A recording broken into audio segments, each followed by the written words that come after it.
Ladies and gentlemen, boys and girls, friends and neighbors, welcome to Mars Needs Movies. I am your host, Precious D, and today we have another of our Rewind episodes. This originally appeared on October 5th on our first podcast, Monster Movie Fun Time Go, which you will hear us mention in the episode itself. We will be back next time with a new episode, but in the meantime, enjoy this rewind. And the movie is War of the Worlds from 2005. Ladies and gentlemen, boys and girls, friends and neighbors, welcome to Monster Movie Fun Time Go. 31 Days of Horror.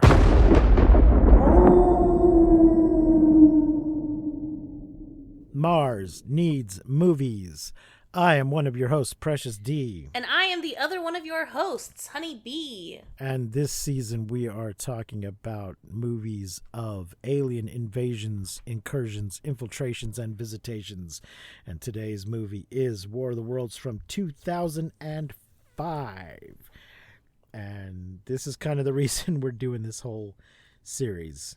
Tell us why, Honey B, for those who are just tuning in. All right, if you didn't listen to our last episode, shout out to my ex-boss, Max, who, when he found out about our podcast, he asked if we had done War of the Worlds, and I was like, oh, I remember seeing that, like, in theaters when it came out, and I looked it up, and I was like, yeah, I sort of remember this movie, I don't know why we didn't do it, and I, like, sent a message to Precious and was like, hey, why didn't we do this, and he was like, oh, man, there's a whole rabbit hole, so then we kind of dove down that rabbit hole, and this is kind of where we fell. Here we are, welcome, this is kind of where we fell, here we are. Yeah, so this is,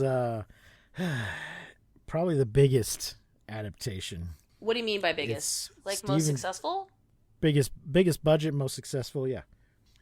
Hell yeah. Because it is directed by Steven Spielberg and stars Tom Cruise, and we'll get to the rest of the cast in a moment. It's from 2005, 117 minutes in color in English. Budget was $132 million. Box office was $603.9 million. Damn. Where is it showing if the folks want to watch it? Where is it showing? I own. Yeah, I watched your digital copy of it, so honestly, I'm not sure. Because the 50s version is like on MGM Plus, and nobody has MGM Plus. Yeah. This one is on Starz and Paramount and Pluto. It's on Pluto for free. Okay, folks. all right, sick. Yeah, that's cool. So there you go. You'll have to watch ads, but what do you want for nothing? The cast is Tom Cruise as Ray Ferrer. Sure. Dakota Fanning Hey. as Rachel Ferrer. Is it Ferrer or Ferrier? I don't fucking know. Anyway, Dakota plays his daughter. This is one of her earliest gigs. She does a fine job. Miranda Otto as Marianne Ferrer. She does amazing. An amazing job. Tim Robbins as Harlan Ogilvy. Justin Chatwin as Robbie Ferrer, or Ferrier, whatever the fuck his name is. Rick Gonzalez as Vincent. Yul Vasquez as Julio. Lenny Veneto as Manny the Mechanic. Lisa Ann Walter as Cheryl. Ann Robinson as grandmother, and Gene Barry as grandfather. They were the stars of the 1953 version. We just see them at the end. They have no lines. It's just a quick cameo. David Allen Bosch as Tim. Roz Abrahams as herself. She must have been one of the news people. Camilla Sains as news producer. Amy Ryan as neighbor with toddler. David Harbour as dock worker. Oh, it's a deleted scene. Okay. Danny Hawk as policeman. Morgan Freeman as the narrator. Yeah. Columbus Short as soldier. This was just, it was so funny because as soon as Morgan Freeman starts talking, I was just like, ah, yes, 2005, when, I don't know if it felt like, or Morgan Freeman actually did, narrate everything. Yeah. I will be narrating everything. I am Morgan Freeman. Yes, I was like, oh, 2005, fuck yes, good to be back. Morgan Freeman. Columbus Short as soldier, Daniel Franzese as National Guardsman, Channing Tatum as the boy in the church. What? He's just a boy. He wasn't He's the just a Channing boy. Tatum. He was just boy in the church.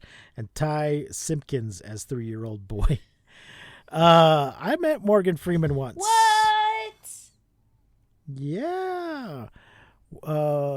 Before I lived in New York, we took a trip to New York. Our college theater class took a trip to New York, and I saw him on Broadway in The Gospel at Colonus, which is an adaptation of the Greek play Oedipus at Colonus. Then I hung around after and managed to get his autograph and meet him and tell him how much I used to love watching him on The Electric Company, and then a month later read an article where he says he hates being remembered for The Electric Company. Damn it. No. Yeah. So, Honeybee, what are your initial thoughts, feelings, impressions of War of the Worlds? Well, I remember watching this when it came out and thinking like, fuck yeah, it was cool. But then probably didn't watch it again after that. I remember liking it at the time, but watching it this go around, like I did remember certain parts, but it was basically like watching a new movie to me. And man, I thought the cast was great. I thought it was really weird to see Tom Cruise be like a regular guy.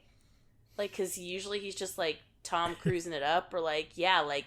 Instead of spy guy? Yeah, like spy guy, or like some sort of cop, or like flying out of a fucking, who knows, just Tom Cruise shit. Or like jumping on a couch, just preaching about Scientology and his wife. I don't know, it's just weird to see him as like a normal, regular ass dude. Yeah. A shitty father? I feel like that's a little bit of a stretch, but yeah, I mean... Just like a regular guy, goes to work every day, has fears, is a fuck up, like a regular person. It was kind of just weird. Also, Dakota, okay, a girl. I was like, what has this poor baby child gone through to be able to pull these emotions out of her tiny little body? Like, oh my gosh, she was incredible. She did so good. There were so many dynamics that I just was like, wow, she did amazing with her, anxiety and the portrayal of that. But then there's a whole fucking war on the world, and she's still this like empathetic person. I don't know. It was just, I thought she did beautifully. And I remember seeing this at the time and really loving her then too. But to see her now and the mind frame of that I have of like being an adult and seeing little baby Dakota Fanning was just such a joy. And then now watching her sister too, just such a joy. I feel like a proud mom moment. And I just think she did amazing. Yeah, I thought this movie kicked ass. I thought it was great, very thrilling, very action-packed. I think that there is a lot to be said for the dad being a quote-unquote shitty dad, and I feel like this movie does a really great job of portraying the reality of a man losing his family and his wife and his kids and her moving on, and just like how difficult that is, how as a human like it affects you and all of these things. And I think they just did a really good portrayal of that, and then how that dynamic went into the whole War of the World and how it evolved through the movie and came out at the end like, okay, we're alive. I thought it did a really great job of that. I love the, huge monster noises and, of course, the scale of the kaiju, if you can call them that in this movie. I don't know, but I like the scale of them. And then when we actually get to see the alien, oh my god, they're so adorable. Why are they so cute? Like, I was like, they're so cute. So yeah, I thought this movie rocked balls. I really liked it. I think the evolution from radio show to 1953 to 2005 War of the Worlds is like so perfect, and I love it, and I wish that we could stay here. I actually never want to watch the other 8 movies because I feel like it's just going to piss me off. But I do, I really love this version. I'll probably, like you said, it's the biggest because it's great. It's really great. There was just a few moments in the movie that I really remembered. But yeah, I enjoyed it thoroughly. It was great. What about you? Yeah, we didn't mention it last time, but there is a version that was just released this year Yeah. that everybody's been talking about, but it was Not in a actually good filmed- way. Not good things. Yeah. Well, everything about it makes sense when you realize that it was filmed during COVID, but then they sat on it for a couple of years for some reason. Oh. So if you just realized they were doing the best they could under the circumstances, Okay. you'd be more forgiving. Eh. But very weird to release it now, and it is on the other end of the spectrum from this movie. But folks, we're thinking of spinning this off into its own podcast, the Mars Needs Movies, and if that happens, we will do a whole episode on that one. But this movie, there's a lot here that's good and a lot that I like, and a fair amount of stuff that is from the book, in spite of the fact of them setting it now or in 2005 and in America. It's still clear that somebody has read the book. But there's an element of it that kind of spoils the movie for me. Okay. And I don't know if it completely ruins it, but it just spoils it a little bit. This is Steven Spielberg's third Alien movie. His first was Close Encounters of the Third Kind, and the second one was E.T. And when he made those two movies, at some point, I'm pretty sure he said that he didn't ever want to show aliens in a negative light. He didn't like the idea of evil alien invaders. And then 9/11 happened. And for Spielberg, he seems to be one of those people where 9/11 changed everything. Their whole worldview was upset and disturbed by that event. And What is then he made this what movie. is the? I don't understand the correlation with the aliens. He was like, you know what? Aliens are evil because terrorists. Yes, because he made this movie as a metaphor for that. At least this is my interpretation. Okay. I've not seen. I don't know if there's any direct quotes, but the idea that rather than them crashing here, landing in their cylinders, that they had been buried here underneath us all along. That's the whole metaphor for the terrorist part, that they've been here among us this whole time, just waiting for their moment to rise up and attack us. And this, you said this is your interpretation of it. This isn't like you heard him say that. Well, I don't know if I've heard him say directly that. Well, there's numerous times in the movie where people keep saying, "Is it the terrorists? Is it the terrorists?" Before it becomes clear that they're not. Yeah. The one thing I did find was like he just thought the coming here spaceships had been overdone, so he wanted to have them buried.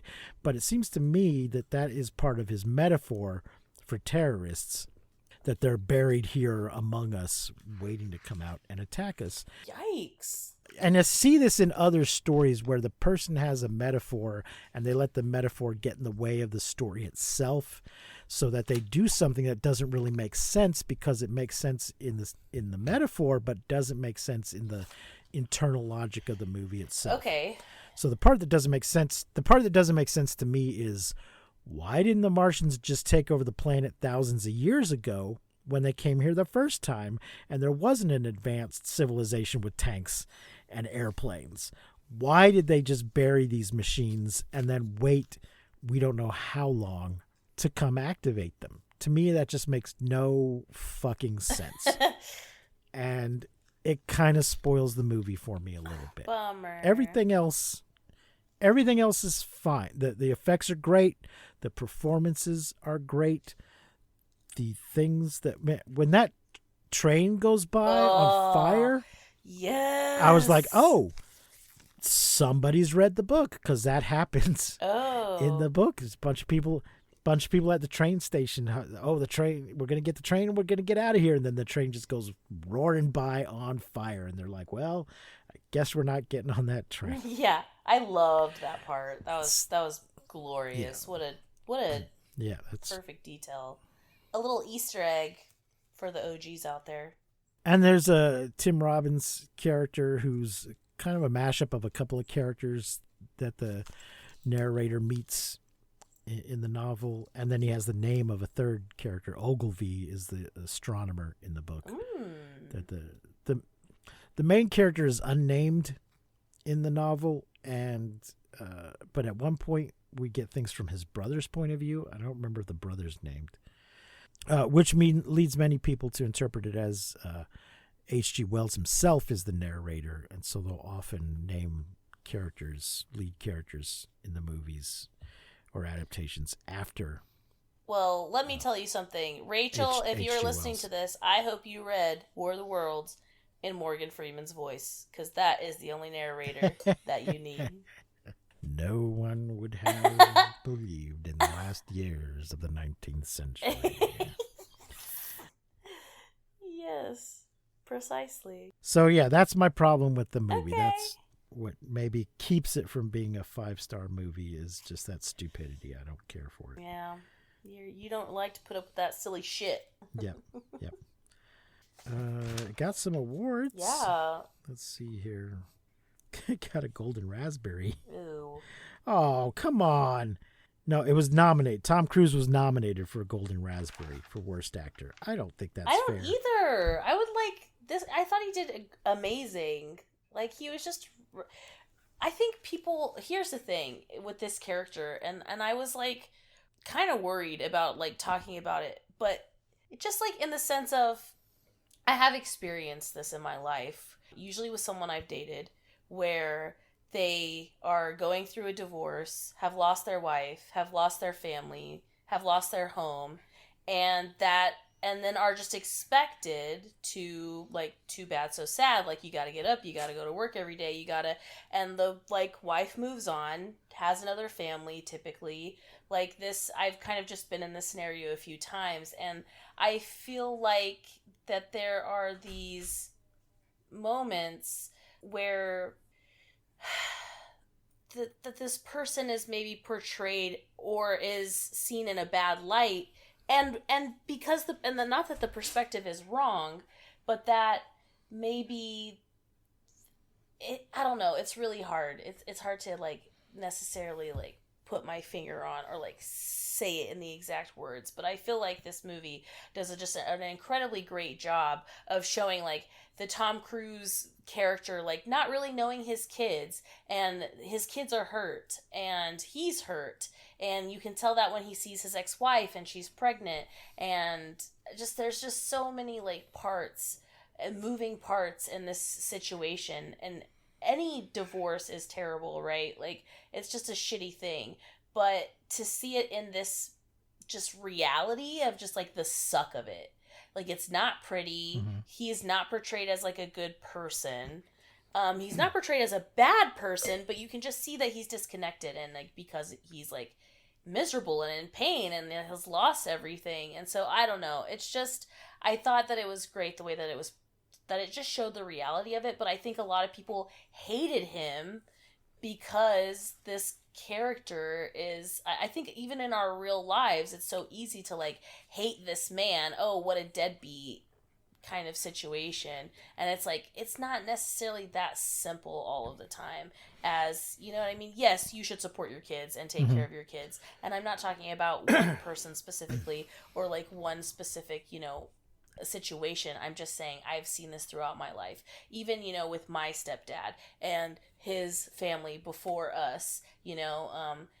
I don't know, it's just it's a shitty dynamic to be in, and I just thought they did a great job of showing like how really the reality of like how bad it fucking sucks. And I think that it was such a great dynamic to carry through the movie, with him fighting for his kids and them not really knowing each other in the beginning. And then throughout the movie, because they're in this trauma situation and they're trying to survive, that they do rely on each other. You know, there's these moments where every time Rachel, the young girl, like doesn't want her dad to comfort her, or like wants the brother to comfort her, or even at one point says, "Don't leave me, like what would I do, who's gonna take care of me if you leave?" And the dad is standing right there. Right. It's like, I'm right. Yeah, I'm but right here. that's the reality reality of like a kid's feelings when like, you know, there's a divorce, this kid is feeling all of these big feelings for the first time, whereas like when you're an adult, you felt sadness before, you felt hurt before. So it just really shows the dynamics of both, of the kid and the kid's hurt feelings, and the dad and the dad's hurt feelings, and even the mom and the new husband. They just did such an amazing job, and all of these kind of dynamics going into this kind of apocalyptic situation was, it just added so much, not just like psychologically, but also I feel like physically, with the, even when they meet the guy, you know, the guy that's all like fucking weird and lets him in the cellar and is like, you can stay with me, but then it's like weirds out, and you know, he has to like kill that guy. Just all of these moving parts and these peoples and these character arcs, I just really appreciated it, and for that reason, for me, it's a 5-star movie. I'll tell you who I didn't like, and it wasn't Tom Cruise. It was the son. Not that the actor did a bad job or anything. Just his weird obsession of, I've got to go, I have to see this. Yeah. I can't believe he survived. It wasn't even really, yeah, it wasn't even really, I have to help. So there's a couple of times when the military is going to go confront the Martians, and he wants to go run off with them. And when he finally does, he just keeps saying, I have to see this. Not, I have to help, I have to do something. He just wants to see it? I don't know. It was really weird, because you're not going to be any help. You're going to get in the way. You're not trained. You're a fucking teenager. Yeah. You're just going to get in the way. And yet somehow, so if you haven't seen this, folks, when the Martians attack the pregnant ex-wife, well, she's somebody's wife. she's the new guy's wife. They've gone off to visit her parents. And so Tom is now trying to get for some reason he thinks it's going to be safer there, I guess. Or maybe he just wants to get the kids back to their mother and get them all together in one place. But that's where they're trying to get to, is her parents. And the son keeps trying to run off and do his own thing, which eventually he just does. And Tom really doesn't have any choice but to let him go, because some people who are trying to help are about to take his daughter away a few yards away. And somehow this little shit gets to the grandparents' house before Tom. Yeah, but just barely, it looks like, because he is also like covered in mud, scraped the fuck up. Like, like I was like, okay, he had to have just gotten there, because he looks like fucked up, and everybody else looks clean, like they have showered in the apocalypse. You know what I'm saying? I just don't know why he wasn't dead. Yeah, I could not believe he survived. Which I'm like happy for them or whatever, but it would have been more realistic if he died. But this is why the wife is not upset when she answers the door and just sees Tom and the daughter there, because the son's already there. Yeah. Because otherwise she would be like, why is there only one child with you? I would like to also say that there's one moment where there's like one deaf man, and I was like, oh, are we going to get some deaf representation right here? Negative. They were just like, he's deaf. He can't hear you. And then nobody signed anything. Nobody talked to him again. Right. Nobody, nothing. That was it. I was like, oh, hell yeah. And then I was like, aw. Some other things that are in the book, the red mist. Was there black smoke? Did they have the black smoke? I don't feel like it was black smoke. I feel like it was like regular white smoke, like, you know. But the red, oh no, there's a specific black smoke that they use that lays low. But the spraying blood around to grow the red weeds, and the scooping people up and putting them in baskets underneath the tripods. That's from the book. That was so I appreciated so sick. I do remember when I first saw this movie when I was like in the 7th grade, and I was like, that's stupid, like the baskets part. Like that part, I remember like thinking that was so dumb. But now I'm like, yeah, that's pretty sick, actually. It's pretty cool. And then when the monster like sucks him up through his like little monster butthole, pretty sick. Loved it. Maybe it's his mouth, maybe it's his butthole, you don't know. Do you know what aliens fucking look like? No. No, I don't. Look like a butthole to me. All right, so how many flying saucers? I think 5. We said, go ahead and repeat it for the record. For the record, 5. War of the Worlds 2005 is 5 flying saucers for me. All right. I think I'll go ahead and give it 4. Hell yeah. but I think I've given it less in the past. Yeah. So there you go. Well, folks, thanks for joining us. Be back here tomorrow for another in our 31 Days of Horror Mars Needs Movies. Please, if you like what we're doing, like and subscribe and rate and review wherever it is you're listening to this. Check us out on Patreon.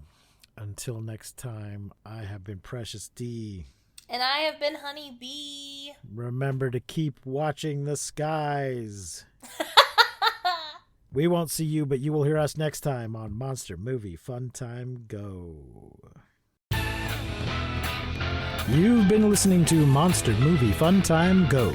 If you enjoyed the show, please consider rating and reviewing us on your podcasting platform of choice. You can leave us a message and find links to all our things at mmftg.com.